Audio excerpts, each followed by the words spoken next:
The inspiration was to create an interface which has two aspects. On one side, we want to feel the customer at home in the interior, and on the other hand, it should be the next step in the next generation of interface design.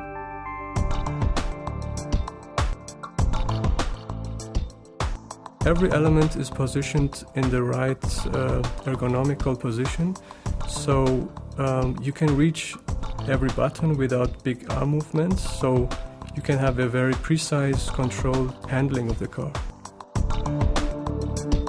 One of the major steps we created in this design process was finding this kind of, we call it black panel material.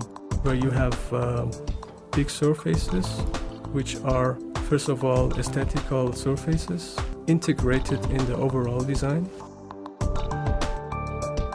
And on the other hand, if you turn on the car, you will have a scenery of waking up the car, where you can see after and after how functions are coming to the foreground. The whole center console is awaking, the lights are going on, you have the feeling that it's like an airplane starting.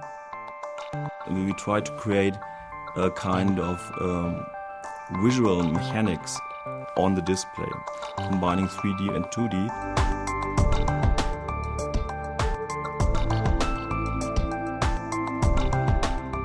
So the mix of technology and aesthetics is an important point.